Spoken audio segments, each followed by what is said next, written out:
Hi, welcome to my second video.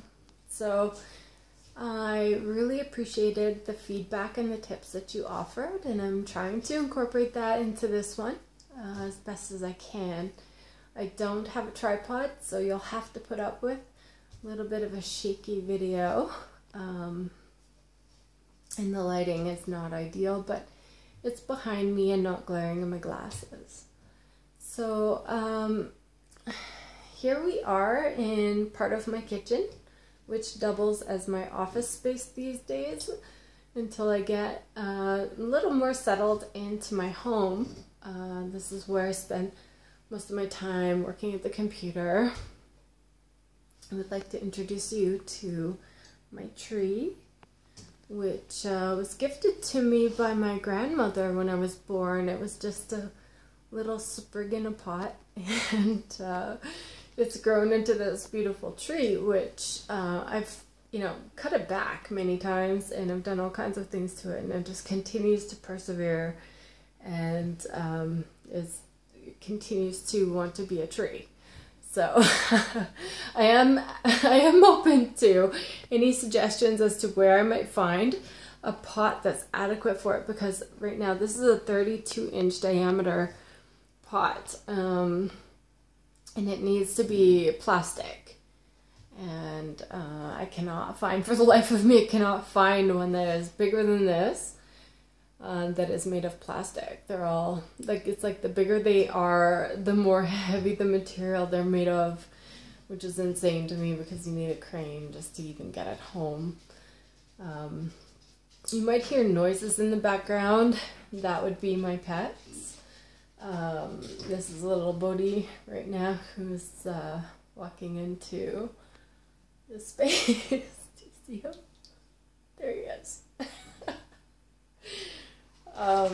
He makes me laugh every time I look at him, pretty much. So, yeah. He's the comedic relief. Look at him.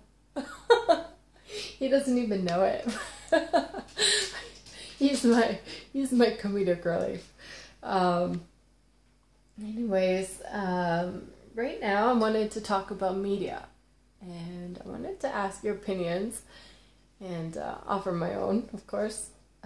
So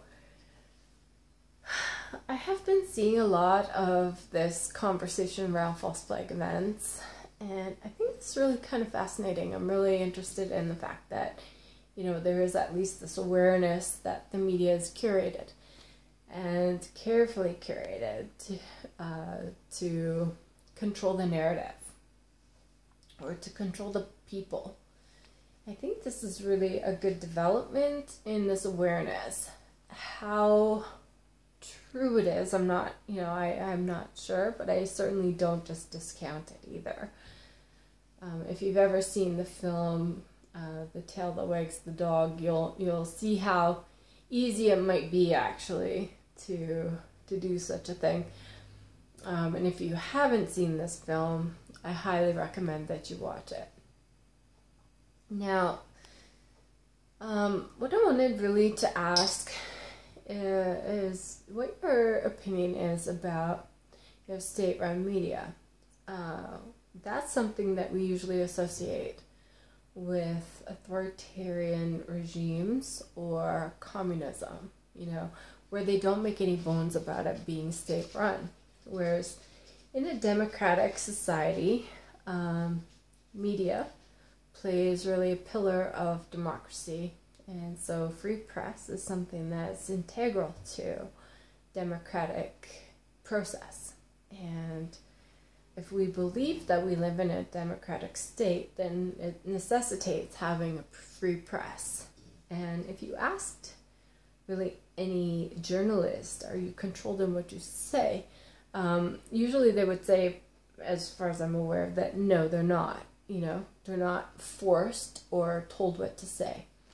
However, in any of the major media outlets, we know that they are informed by the Associated Press. So it's all filtered down information. And this filtering comes from a very highly centralized ownership. So my question really is, what is the difference between state-run media, highly centralized ownership media that filters down, what information will be disseminated and focused on through, an Associated Press format. That's my question. Of course, I would say there's still a breadth, at least, even if we believe that mainstream media is more than biased and maybe even really controlled or put on. At least there's still a breadth of democracy alive in the fact that we can at least entertain alternative media sources. And so you have the smaller press versions of the news, and they visit the same issues that the major outlets visit, maybe with a different perspective.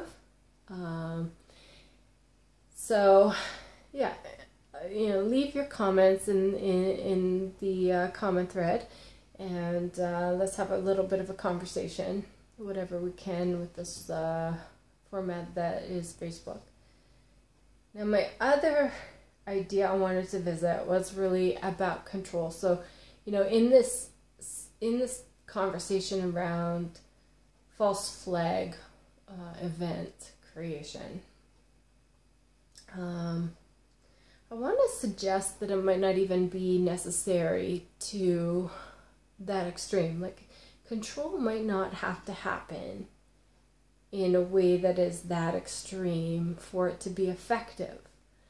Because basic psychology suggests that, the critical mind is really less important than what is happening in the subconscious. And so a repetition of narrative is enough to control the conversation. And I would suggest that this happens with an ideological framework of binary thinking, which is, repeated in the way that a message is delivered.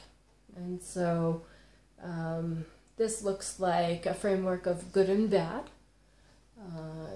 capitalist, socialist, democratic, communist, west and east, even male and female. And so I want to get your opinion about this framework and this binary, because I really personally, I don't think that it's representative of reality in a very good way. I think that reality functions way more on a spectrum than it does on any set point of opposition.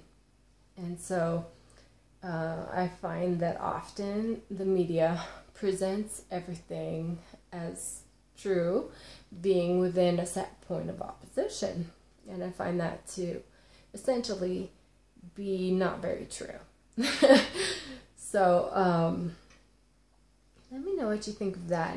And lastly, I guess what I wanted to share was about an experience I had in 2006.